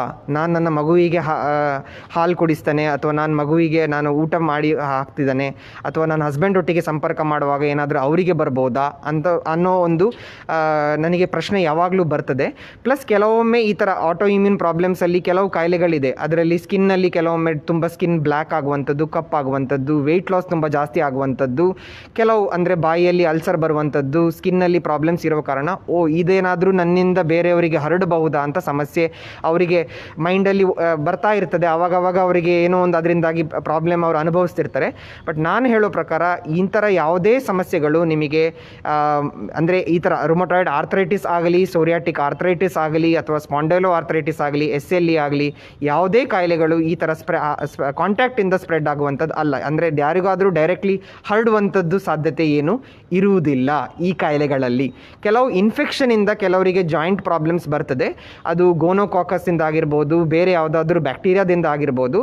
ಆ ಕಾಯಿಲೆಗಳಲ್ಲಿ ಸಹ ಜಾಯಿಂಟ್ ಸಮಸ್ಯೆ ಇದ್ದಿರೋ ಕಾರಣ ಅಂಥ ಕಾಯಿಲೆಗಳು ಕೆಲವೊಮ್ಮೆ ಹಸ್ಬೆಂಡಿಗೆ ಸ್ಪ್ರೆಡ್ ಆಗುವ ಸಾಧ್ಯತೆ ಇರ್ತದೆ. ಬಟ್ ನಾವು ಸಂಧಿವಾದ ಅನ್ನೊಂದು ಹೇಳುವಂಥದ್ದು ಅಥವಾ SLE ಅಥವಾ ಜಾಗ್ರೆನ್ಸ್ ಅಂದರೆ ಆಟೋ ಇಮ್ಯೂನ್ ಪ್ರಾಬ್ಲಮ್ ಹೇಳುವಂಥದ್ದು ಯಾವುದೇ ಕಾಂಟ್ಯಾಕ್ಟಿಂದ ಸ್ಪ್ರೆಡ್ ಆಗುವಂಥದ್ದು ಅಲ್ಲ. Thank you doctor. ಮತ್ತಿನ್ನು ಕೆಲವರಿಗೆ ಈ ಆಹಾರ ತಿಂದರೆ ಹೆಚ್ಚಾಗುತ್ತದೆ, ಈ ಆಹಾರದಿಂದ ಕಮ್ಮಿ ಆಗಬಹುದು ಸಂಧಿವಾತ ಅನ್ನೋ ಪ್ರಶ್ನೆ ಇದೆ, ಅದಕ್ಕೆ ಡಾಕ್ಟರ್. ಸೊ ಸಾಧಾರಣವಾಗಿ ನಾವು ನೋಡುವಂಥದ್ದು ಏನಂದರೆ, ಯಾಕಂದರೆ ಇದು ತುಂಬ ಲಾಂಗ್ ಟರ್ಮ್ ಆಗಿ ಇರುವಂಥದ್ದು, ತುಂಬ ಸಮಯದಿಂದ ಇರುವಂಥ ಪ್ರಾಬ್ಲಮ್ ಆದ ಕಾರಣ ಹಲವಾರು ಪೇಷಂಟ್ಸ್ಗಳು ಮಲ್ಟಿಪಲ್ ಬೇರೆ ಸಿಸ್ಟಮ್ಸ್ ಆಫ್ ಮೆಡಿಸಿನ್ ಕೂಡ ಟ್ರೈ ಮಾಡಿರ್ತಾರೆ. ಅಂದರೆ ಹೋಮಿಯೋಪತಿ ಆಗಲಿ ಅಥವಾ ಆಯುರ್ವೇದಿಕ್ ಆಗಲಿ, ಇದನ್ನೆಲ್ಲ ಟ್ರೈ ಮಾಡಿರುವ ಕಾರಣ ಅವರಿಗೆ ಆಯುರ್ವೇದಿಕಲ್ಲಿ ಸುಮಾರು ಪಥ್ಯ ಅನ್ನೋದು ಸಜೆಸ್ಟ್ ಮಾಡಿರ್ತಾರೆ. ನೀವು ಇದನ್ನು ತೊಗೊಂಡ್ರೆ ನಿಮಗೆ ವಾದ ಜಾಸ್ತಿ ಆಗ್ತದೆ, ನಾನ್ ವೆಜ್ ಎಲ್ಲ ಕಂಪ್ಲೀಟಾಗಿ ತೊಗೊಳ್ಬೇಡಿ, ನೀವು ಭೂಮಿ ಕೆಳಗಡೆ ಇರುವಂಥದ್ದು ವಸ್ತು ಯಾವುದೇ ತೊಗೊಳ್ಬೇಡಿ, ವಾದ ಅನ್ನೋದು ಬ್ಲಡ್ಡಲ್ಲಿ ಜಾಸ್ತಿಯಾಗಿ ನಿಮಗೆ ಇದು ಜಾಸ್ತಿ ಆಗಬಹುದು, ನೋವುಗಳು ಜಾಸ್ತಿ ಆಗಬಹುದು ಅನ್ನೋದು ನಾವು ತುಂಬ ಸರ್ತಿ ಪೇಷಂಟ್ಸಿಂದ ಕೇಳಿದ್ದೇವೆ, ನಾವು ಕೂಡ ಓದಿದ್ದೇವೆ ಹಲವಾರು ಕಡೆ.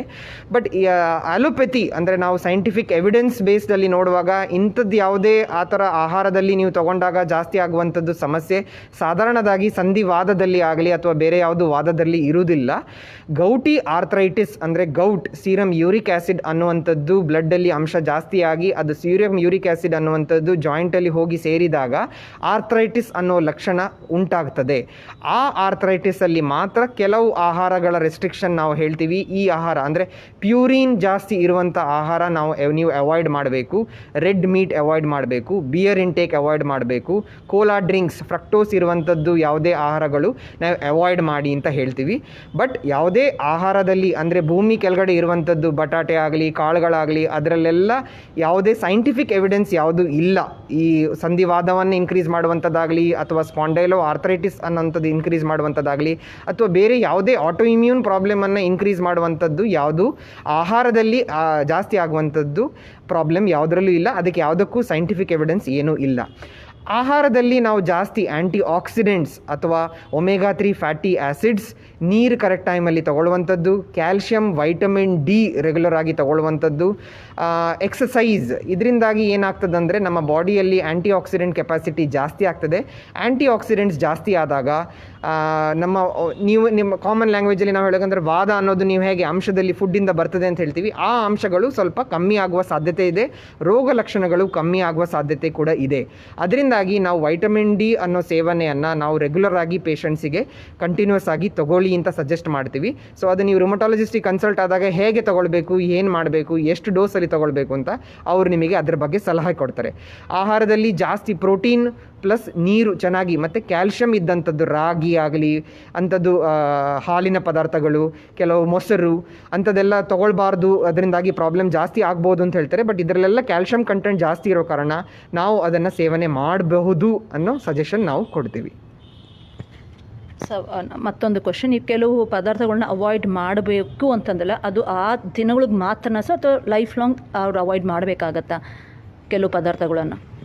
ಸೊ ಈಗ ನಾನು ಹೇಳಿದ್ದಂದರೆ, ನಾನು ಮೇಯ್ನಾಗಿ ರೆಸ್ಟ್ರಿಕ್ಷನ್ ಕೊಟ್ಟಿದ್ದಂದರೆ ಗೌಟಿ ಆರ್ಥ್ರೈಟಿಸ್ ಅವರಿಗೆ ಮಾತ್ರ ಈ ಥರ ಪದಾರ್ಥಗಳು ಪ್ರಾಬ್ಲಮ್ ಕೊಡಬಹುದು, ಇದರಿಂದಾಗಿ ನಿಮಗೆ ಯೂರಿಕ್ ಆ್ಯಸಿಡ್ ಪುನಃ ಜಾಸ್ತಿಯಾಗಿ ಏನಾದರೂ ಪ್ರಾಬ್ಲಮ್ ಆಗ್ಬೋದು ಅಂತ ನಾವು ಹೇಳಿದ್ದೆ.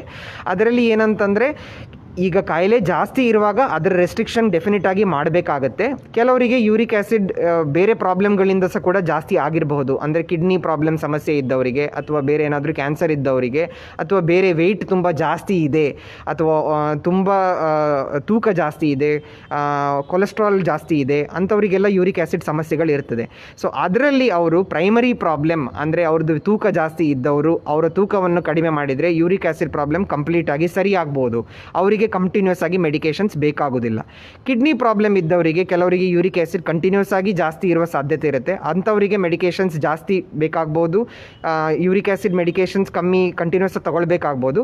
ಅಂಥವರಿಗೆ ಈ ಆಹಾರ ಪದಾರ್ಥಗಳನ್ನು ನಾವು ಕಂಪ್ಲೀಟಾಗಿ ಅಂದರೆ ಲೈಫ್ ಲಾಂಗ್ ನೀವು ಇದನ್ನು ಸೇವನೆ ಮಾಡಬಾರ್ದು, ಯಾಕಂದರೆ ಕಿಡ್ನಿಯಿಂದ ನಿಮ್ಮ ಯೂರಿಕ್ ಆ್ಯಸಿಡ್ ಹೋಗ್ತಾ ಇಲ್ಲ ಅಂತ ನಾವು ಐಡೆಂಟಿಫೈ ಮಾಡಿ ಅವರಿಗೆ ಮಾತ್ರ ಇದು ಕಂಟಿನ್ಯೂಸ್ ರೆಸ್ಟ್ರಿಕ್ಷನ್ ಅಂತ ಹೇಳ್ತೀವಿ. ಕಾಯಿಲೆ ಜಾಸ್ತಿ ಇರುವಾಗ ಖಂಡಿತವಾಗಿ ನೀವು ರೆಸ್ಟ್ರಿಕ್ಟ್ ಮಾಡಬೇಕು ಅಂತ ಹೇಳ್ತೀವಿ. ಕಾಯಿಲೆ ಕಮ್ಮಿ ಆದಾಗ ಸ್ವಲ್ಪ ರಿಲ್ಯಾಕ್ಸೇಷನ್, ಯಾವುದೆಲ್ಲ ವಸ್ತು ನೀವು ಸ್ವಲ್ಪ ಜಾಸ್ತಿ ಸೇವನೆ ಮಾಡ್ಬೋದು ಅಂತ ತಿಳಿಸ್ತೀವಿ. Thank you doctor. So what are the common test available for this rheumatologist? ನಾವು ಕಾಮನ್ ಆಗಿ ನೋಡುವಾಗ ನಾವು ರುಮಟಾಲಜಿ ಕಾಯಿಲೆಗಳು ಐಡೆಂಟಿಫೈ ಮಾಡುವಾಗ ಏನಂತಂದರೆ, ಫಸ್ಟ್ ನೀವು ಜನರಲ್ ಆಗಿ ಕನ್ಸಲ್ಟ್ ಮಾಡಬೇಕಾಗಿದ್ದದ್ದು, ನೀವು ನೇರವಾಗಿ ರುಮಟಾಲಜಿಸ್ಟಿಗೆ ಕನ್ಸಲ್ಟ್ ಮಾಡಿದ್ರೆ ನಂಬರ್ ಆಫ್ ಟೆಸ್ಟ್ಗಳು ಅದೇ ರೀತಿ ಕಮ್ಮಿ ಆಗ್ತವೆ. ಯಾಕಂದರೆ ನಿಮಗೆ ಯಾವುದೇ ನೀವು ಗೂಗಲಲ್ಲಾಗಲಿ ಅಥವಾ ಬೇರೆ ಪುಸ್ತಕದಲ್ಲಾಗಲಿ ಅಥವಾ ನೀವು ಬೇರೆ ನ್ಯೂಸ್ ಪೇಪರಲ್ಲಿ ಓದಿರ್ಬೋದು, ಲಕ್ಷಣಗಳು ನೋಡಿರ್ಬೋದು, ನಿಮಗೆ ಅನಿಸಿರ್ಬೋದು ನಿಮಗೆ ಈ ಕಾಯಿಲೆನೇ ಇದೆ, ಸೊ ಅದನ್ನೇ ನಾನು ಟೆಸ್ಟ್ ಮಾಡಿ ನೇರವಾಗಿ ಡಾಕ್ಟರ್ ಹತ್ರ ಹೋಗ್ತಾನೆ. ಸೊ ಆವಾಗ ಡಾಕ್ಟರ್ ಕೂಡಲೇ ನನಗೆ ಮದ್ದು ಬರೆದು ಕೊಡ್ತಾರೆ ಮತ್ತು ನೀವು ಅದ್ರ ಪ್ರಕಾರ ಮೆಡಿಸಿನ್ ತೊಗೊಳ್ಬೋದು ಅಂತ. ಕೆಲವೊಮ್ಮೆ ನೀವು ನೋಡಿದಾಗ ಸರಿ ಇರಬಹುದು, ಕೆಲವೊಮ್ಮೆ ಡಾಕ್ಟರ್ ನೋಡಿದಾಗ ಲಕ್ಷಣಗಳು ಬೇರೆ ಥರನೂ ಇರ್ಬೋದು. ಸೊ ಆವಾಗ ನೀವು ಕೆಲವು ಟೆಸ್ಟ್ ನಾವು ಸಜೆಸ್ಟ್ ಮಾಡ್ತೀವಿ. ಈಗ ಕಾಮನ್ ಆಗಿ ನಾವು ನೋಡುವಂಥದ್ದು ಏನಂತಂದರೆ, ರುಮಟಾಯ್ಡ್ ಫ್ಯಾಕ್ಟರ್ ಅನ್ನೋದು ಟೆಸ್ಟ್ ನಾವು ಸಂಧಿವಾದಾಗೆ ಮಾಡ್ತೀವಿ. ಅದು ಮಲ್ಟಿಪಲ್ ವಿಧಾನದಲ್ಲಿ ಮಾಡಬಹುದು. ಅದನ್ನು ಕ್ವಾಂಟಿಟೇಟಿವ್, ಕ್ವಾಲಿಟೇಟಿವ್ ಮೆಥಡ್ ಅಂತ ಹೇಳ್ತೀವಿ, ಎಲೈಸಾ ಮೆಥಡ್ ಅಂತ ಹೇಳ್ತೀವಿ. ಸೊ ಒಂದೇ ರೀತಿಯಾದ ಕಾಸ್ಟ್ ಇರೋದಿಲ್ಲ, ಚೀಪೆಸ್ಟ್ಗಿಂತ ತುಂಬ ಕಾಸ್ಟ್ಲಿ ಟೆಸ್ಟ್ ಮೆಥಡಲ್ಲಿ ಸಹ ರುಮಟಾಯ್ಡ್ ಫ್ಯಾಕ್ಟರನ್ನು ಟೆಸ್ಟ್ ಮಾಡಬಹುದು. ಮಲ್ಟಿಪಲ್ ವಿಧಾನದಲ್ಲಿ ಸಹ ರುಮಟಾಯ್ಡ್ ಫ್ಯಾಕ್ಟರನ್ನು ಟೆಸ್ಟ್ ಮಾಡಬಹುದು. ಕೆಲವೊಮ್ಮೆ ನೀವು ಒಂದು ವಿಧಾನದಲ್ಲಿ ಪೇಷಂಟ್ ಮಾಡಿ ಬಂದಿರ್ತಾರೆ ಹೊರಗಡೆ ಲ್ಯಾಬಲ್ಲಿ, ನಾವು ಹೇಳ್ತೀವಿ ಇಲ್ಲ ನೀವು ಇದು ಮಾಡಿದ್ರಲ್ಲಿ ಈ ಥರ ಪ್ರಾಬ್ಲಮ್ ಬಂದಿದೆ, ಸೊ ನೀವು ಈ ಥರ ರೀತಿ ಮಾಡಿದರೆ ಮೋಸ್ಟ್ಲಿ ನೆಗೆಟಿವ್ ಬರೋ ಸಾಧ್ಯತೆ ಇದೆ, ಅಲ್ವಾ ಪಾಸಿಟಿವ್ ಬರೋ ಸಾಧ್ಯತೆ ಕೂಡ ಇದೆ. ಸೊ ಅದರಿಂದಾಗಿ ನಾವು ಪುನಃ ಇನ್ನೊಮ್ಮೆ ರುಮಟಾಯ್ಡ್ ಫ್ಯಾಕ್ಟರನ್ನು ಟೆಸ್ಟ್ ಮಾಡಬಹುದು. ಇನ್ನೊಂದು ಟೆಸ್ಟ್ ಕಾಮನ್ ಆಗಿ ಇತ್ತೀಚೆಗೆ ಬರುವಂಥದ್ದಂದರೆ anti-CCP ಅನ್ನೋ ಟೆಸ್ಟ್. ಸೊ ಇದು ರುಮಟಾಯ್ಡ್ ಫ್ಯಾಕ್ಟರ್ಗಿಂತ ಜಾಸ್ತಿ ಸ್ಪೆಸಿಫಿಕ್ ಆಗಿರುವ ಕಾರಣ, ಅಂದರೆ ಕಾಯಿಲೆಯಲ್ಲಿ ಜಾಸ್ತಿ ಪರ್ಸೆಂಟೇಜಲ್ಲಿ ಸಿಗುವ ಕಾರಣ ಇದು ಹೈಲಿ ಸ್ಪೆಸಿಫಿಕ್ ಟೆಸ್ಟ್. ಕಾಸ್ಟ್ ಸ್ವಲ್ಪ ಜಾಸ್ತಿ ಆಗಿರುವ ಕಾರಣ ಇದು ಕಾಮನ್ ಆಗಿ ನಾವು ಬಳಸೋದಿಲ್ಲ. RA factor, ESR-CRP. ESR-CRP ಅನ್ನುವಂಥದ್ದು ಬ್ಲಡ್ಡಲ್ಲಿ ವಾದ ಲಕ್ಷಣಗಳು ತೋರಿಸುವಂಥದ್ದು. ಯಾವಾಗ ವಾದ ಜಾಸ್ತಿ ಆಗಿರ್ತದೆ ಆವಾಗ ESR-CRP ಕೂಡ ಮೋಸ್ಟ್ ಆಫ್ ದ ಟೈಮ್ ಜಾಸ್ತಿ ಇರುವ ಚಾನ್ಸಸ್ ಇದೆ. ಸೊ ಅದರಿಂದಾಗಿ ಕೆಲವೊಮ್ಮೆ ನಮಗೆ ಪೇಷಂಟ್ಸ್ ನಾವು ಕಾಮನ್ ಆಗಿ ನೋಡಿರುವಂಥದ್ದು ಏನಂತಂದರೆ, ರುಮಟಾಯ್ಡ್ ಫ್ಯಾಕ್ಟರನ್ನು ಮಾತ್ರ ಅವರು ರಿಪೀಟೆಡ್ ಆಗಿ ಮಾಡ್ತಾನೇ ಹೋಗ್ತಿರ್ತಾರೆ. ಸರ್ ನಾನು ಲಾಸ್ಟ್ ಇಯರ್ ಮಾಡಿದ್ದೆ ರುಮಟಾಯ್ಡ್ ಫ್ಯಾಕ್ಟರ್ 400 ಇತ್ತು, ಇವಾಗ ಮಾಡಿದ್ದೆ ರುಮಟಾಯ್ಡ್ ಫ್ಯಾಕ್ಟರ್ 250 ಇದೆ, ನಾಳೆ ನೆಕ್ಸ್ಟ್ ಒಂದು 3 ಮಂತ್ಸ್ ಬಿಟ್ಟು ನೋಡುವಾಗ ರುಮಟಾಯ್ಡ್ ಫ್ಯಾಕ್ಟರ್ ಸಡನ್ ಆಗಿ 500 ಇದೆ. ಬಟ್ ರೋಗ ಲಕ್ಷಣಗಳು ಕಂಪ್ಲೀಟಾಗಿ ಸೈಲೆಂಟ್ ಆಗಿರುತ್ತೆ.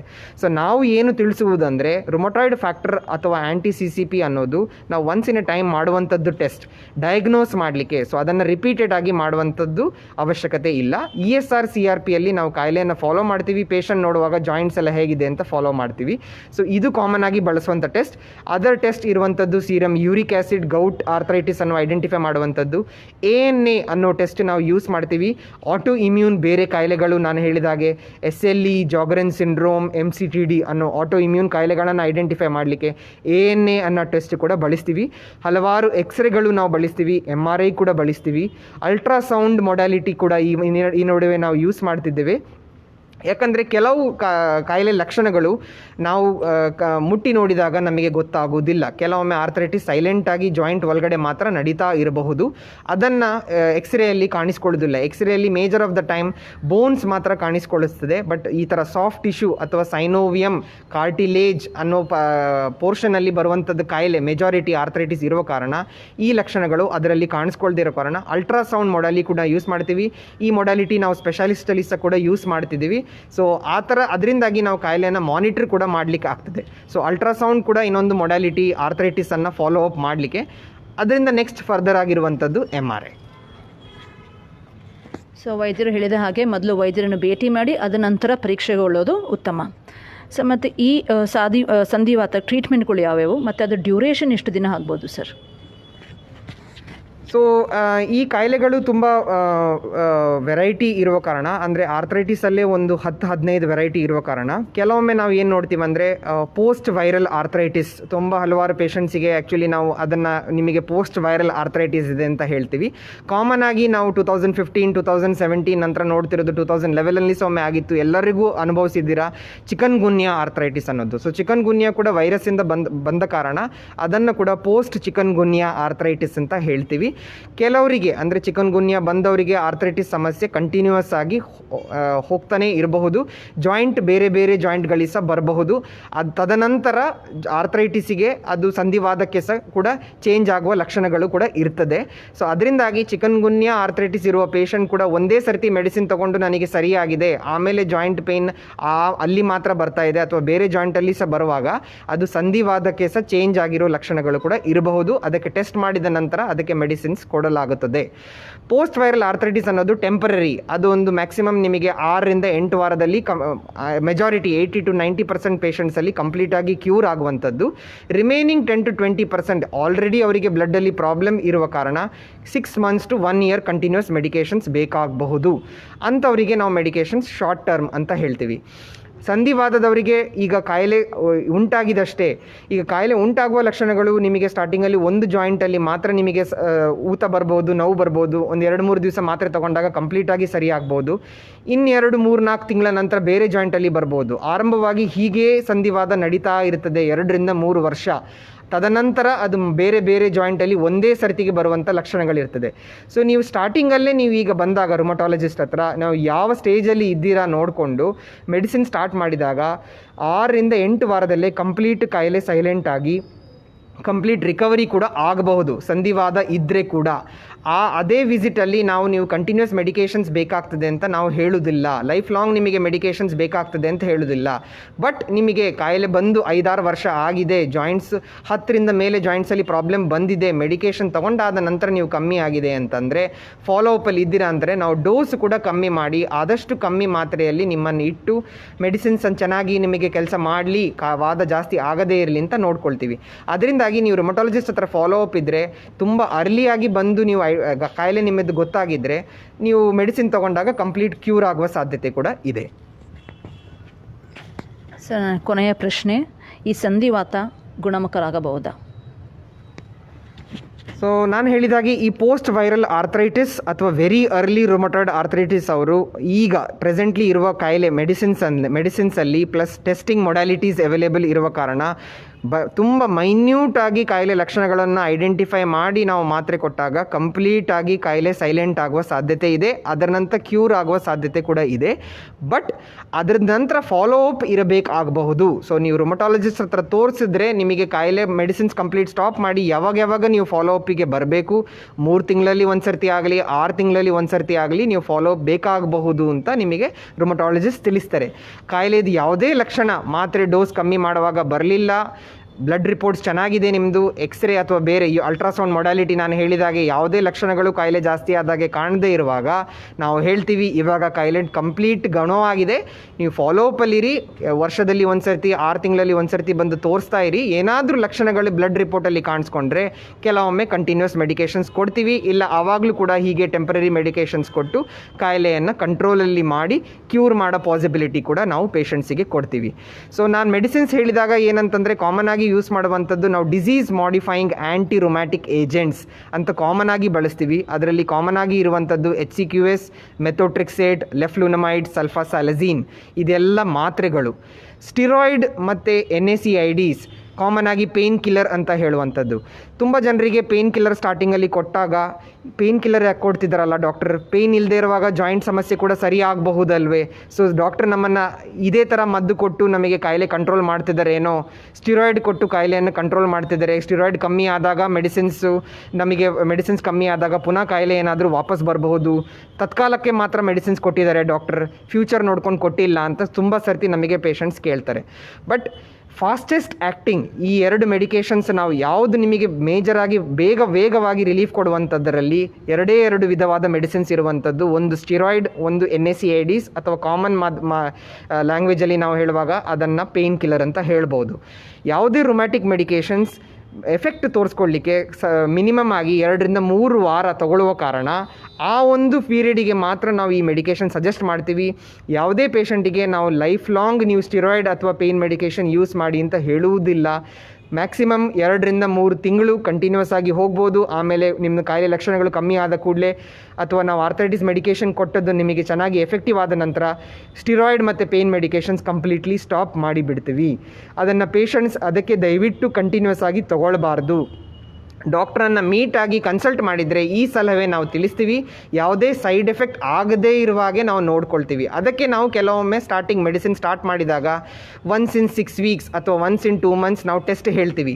ಅದು ನಂಬರ್ ಆಫ್ ಡೇಸ್ ನೀವು ತಗೊಂಡ ನಂತರ ಒನ್ಸ್ ಇನ್ 6 ಮಂತ್ಸ್ ಕೂಡ ನಾವು ಟೆಸ್ಟ್ ಮಾಡ್ತೀವಿ. ಸೊ ಯಾವುದೇ ಕಾರಣಕ್ಕೂ ನಿಮಗೆ ಮಾತ್ರೆಯಿಂದ ಪ್ರಾಬ್ಲಮ್ ಆಗದೇ ಇರಲಿ, ಕಾಯಿಲೆಗೆ ಮಾತ್ರ ಎಫೆಕ್ಟ್ ಆಗಲಿ, ನಿಮ್ಮ ಶರೀರಕ್ಕೆ ಆಗದೇ ಇರಲಿ ಅಂತ ಮಾಡುವಂಥದ್ದು ಟೆಸ್ಟ್ ಮಿನಿಮಮ್ ಆಗಿ ನಾವು ಮಾಡ್ತೀವಿ. ಸೊ ಅದಕ್ಕೆ ಬೇಕಾಗುವಂಥದ್ದು ನಾವು ಟೆಸ್ಟ್ ಬರೆದು ಕೊಟ್ಟಾಗ ಅದನ್ನು ನೀವು ಮಾಡಿ ತೋರಿಸಿದರೆ ಅದ್ರ ಪ್ರಕಾರ ಯಾವುದೇ ಸೈಡ್ ಎಫೆಕ್ಟ್ ಈ ಮಾತ್ರೆಗಳಿಂದ ಬರುವುದಿಲ್ಲ. ಧನ್ಯವಾದ ಡಾಕ್ಟ್ರೆ. ಸೊ ಡಾಕ್ಟರ್ ಸಲಹೆಯಂತೆ ಈ ಸಂಧಿವಾತ ಅನ್ನೋದು ಒಂದು ದಿನದಲ್ಲಿ ಹೋಗುವಂಥದ್ದಲ್ಲ. ಸೊ ದಯವಿಟ್ಟು ಡಾಕ್ಟರ್ ಹೇಳೋ ಸಲಹೆ ಮತ್ತು ಅವ್ರು ಕೊಡೋ ಮೆಡಿಸಿನ್ಸು ಅವ್ರ ಪ್ರಿಸ್ಕ್ರೈಬ್ ಟೆಸ್ಟ್ಗಳು ತೊಗೊಂಡ್ರೆ ಈ ಸಂಧಿವಾತ ಗುಣಮುಖರಾಗಬಹುದು. ಸೊ ಡಾಕ್ಟ್ರೆ, ಒಂದು ಸ್ಮಾಲ್ ಸಜೆಷನ್ ಆರ್ ಅಡ್ವೈಸ್ ನನ್ನ ವ್ಯೂವರ್ಸ್ಗೆ ನಿಮ್ಮ ಕಡೆಯಿಂದ. ಸೊ ರುಮಟಾಲಜಿ ಅಂದರೆ ಈ ಕಾಯಿಲೆಯಿಂದ ತುಂಬ ಪೇಷಂಟ್ಸು ಆ್ಯಕ್ಚುಲಿ ಅವರಿಗೆ ಪ್ರಾಬ್ಲಮ್ ಇದೆ. ತುಂಬ ಪೇಷಂಟ್ಸು ಅವರಿಗೆ ಜಾಯಿಂಟ್ ಸಮಸ್ಯೆ ಇರೋದು, ತುಂಬ ಟೈಮಿಂದ ಇರುವಂಥದ್ದು, ಮಲ್ಟಿಪಲ್ ಡಾಕ್ಟರ್ಸಿಗೆ ತೋರಿಸಿರುವಂಥದ್ದು, ಯಾವುದೇ ಇದರಿಂದ ಅವರಿಗೆ ಬಗೆಹರೆ ಸಿಗದೇ ಇರುವಂಥದ್ದು ಸಮಸ್ಯೆ ಬಂದಾಗ ರುಮಟಾಲಜಿಸ್ಟಿಗೆ ನೀವು ಒಂದು ಸರ್ತಿ ಭೇಟಿ ಮಾಡಿದಾಗ ನಿಮ್ಮ ಜಾಯಿಂಟ್ ಪ್ರಾಬ್ಲಮ್ ಯಾವುದರಿಂದ ಆಗಿರಬಹುದು, ನಿಮಗೆ ವಯಸ್ಸಾಗಿ ಬಂದಿರುವಂಥದ್ದು ಆಸ್ಟಿಯೋಆರ್ಥರೈಟಿಸ್ ಸಮಸ್ಯೆಯ, ಅಥವಾ ಕಾರ್ಟಿಲೇಜಿಂದ ಬಂದಿರುವಂಥದ್ದು ಪ್ರಾಬ್ಲಮಿಂದಾಗಿ ಆಸ್ಟಿಯೋಆರ್ಥರೈಟಿಸ್ ಸಮಸ್ಯೆಯ, ಅಥವಾ ಬೇರೆ ವಾದದಿಂದಾಗಿ ಇನ್ಫ್ಲಮೇಷನ್ ಅಂದರೆ ವಾದದಿಂದಾಗಿ ಬಂದಿರುವಂಥದ್ದು ಆರ್ಥರೈಟಿಸ್ ಏನಾದರೂ ಬಂದಿದೆಯಾ ಅಂತ ಕಂಡು ಹಿಡಿದು ನಿಮಗೆ ಮೆಡಿಸಿನ್ಸ್ ಕೊಟ್ಟಾಗ ಈ ಕಾಯಿಲೆಯಿಂದ ಕಂಪ್ಲೀಟ್ ರಿಲೀಫ್ ಆಗಿ ನಿಮ್ಮ ನಾರ್ಮಲ್ ಆ್ಯಕ್ಟಿವಿಟೀಸ್ ನೀವು ಮಾಡುವಂಥದ್ದು ಪಾಸಿಬಿಲಿಟಿ ಈ ಮೆಡಿಕೇಷನ್ಸಿಂದ ಬಂದಿದೆ. ನಾನು ಹೇಳಿದ್ದು ಮೆಡಿಕೇಷನ್ಸ್, ಈಗ ಡಿಮಾರ್ಡ್ಸ್ ಅನ್ನುವ ಮೆಡಿಕೇಷನ್ಸು ಟ್ಯಾಬ್ಲೆಟ್ಸ್ ತೊಗೊಳ್ಳುವಂಥದ್ದು, ಬೇರೆ ಇಂಜೆಕ್ಷನ್ಸ್ ಕೂಡ ಬಂದಿದೆ. ಕೆಲವರು ಪೇಷಂಟ್ಸ್ ಮಲ್ಟಿಪಲ್ ಜಾಯಿಂಟ್ ಪ್ರಾಬ್ಲಮ್ಸ್ ಬಂದು ಬೆಡ್ ರಿಡನ್ ಆಗಿ ಇರುವಂಥ ಪೇಷಂಟ್ಸಿಗೆ ನಾವು ಆ ಇಂಜೆಕ್ಷನ್ಸ್ ಎಲ್ಲ ಟೆಸ್ಟ್ ಮಾಡಿ ಮಾಡುವಂಥದ್ದು, ಎಲ್ಲ ಇಂಜೆಕ್ಷನ್ ಸಜೆಸ್ಟ್ ಮಾಡಿ ಕೆಲವರು ಪೇಷಂಟ್ ನಡ್ಕೊಂಡು ಹೋಗಿದ್ದೋ ಪಾಸಿಬಿಲಿಟಿ ಕೂಡ ನಾವು ನೋಡಿದ್ದೇವೆ. ಸೊ ಈಗಿನ ಸೈಂಟಿಫಿಕ್ ಪ್ರೆಸೆಂಟ್ ಸಿನಾರಿಯೋ ಇದ್ದ ಕಾರಣ ಪಾಸಿಬಿಲಿಟಿ ಈ ಕಾಯಿಲೆಗಳನ್ನು ಕಂಟ್ರೋಲ್ ಮಾಡುವಂಥದ್ದು, ಆಲ್ಮೋಸ್ಟ್ ಕ್ಯೂರ್ ಮಾಡುವಂಥ ಪಾಸಿಬಿಲಿಟಿ ಜಾಸ್ತಿ ಇರುವ ಕಾರಣ ಆದಷ್ಟು ಬೇಗ, ಅಂದರೆ ಯಾವುದೇ ಸಮಸ್ಯೆ ನಿಮಗೆ ಒಂದು 6 ವಾರದಿಂದ 2 ತಿಂಗಳು 3 ತಿಂಗಳಿಂದ ಕಂಟಿನ್ಯೂಸ್ ನಿಮಗೆ ಒಂದೇ ರೀತಿಯಲ್ಲಿ ಅಥವಾ ಹಲವಾರು ರೀತಿಯಲ್ಲಿ ಪ್ರಾಬ್ಲಮ್ ಕೊಡ್ತಿದೆ ಅನ್ನುವಾಗ ಒಂದು ಸರ್ತಿ ನೀವು ರುಮಟಾಲಜಿಸ್ಟಿಗೆ ಭೇಟಿ ಮಾಡಿದರೆ ನೀವು ಅದಕ್ಕೆ ಏನು ಬಗೆಹರೆ ಮಾಡಬಹುದು, ರುಮಟಾಲಜಿ ತೊಂದರೆ ಇದೆಯಾ, ಆಟೋಇಮ್ಯೂನ್ ತೊಂದರೆ ಇದೆಯಾ, ಅಥವಾ ಬೇರೆ ಯಾವುದಾದ್ರೂ ಕಾಯಿಲೆಯಿಂದ ನೀವು ಇದು ಅನುಭವಿಸ್ತಿದ್ದೀರಾ ಅಂತ ಡಾಕ್ಟರ್ ನೋಡಿ ತಿಳಿಸಿದಾಗ ಕಂಪ್ಲೀಟಾಗಿ ನೀವು ಇದರಿಂದ ಬೆನಿಫಿಟ್ ನಿಮಗೆ ಸಿಗ್ತದೆ, ಮಾತ್ರೆಗಳಿಂದ ಬೆನಿಫಿಟ್ ನಿಮಗೆ ಖಂಡಿತವಾಗಿ ಸಿಗ್ತದೆ. Dhanyawad doctor for giving me such valuable suggestions and your valuable time, and thanks to our viewers also. So let's catch up in the next live session. Till then, stay healthy, stay fine. Thank you. Thank you.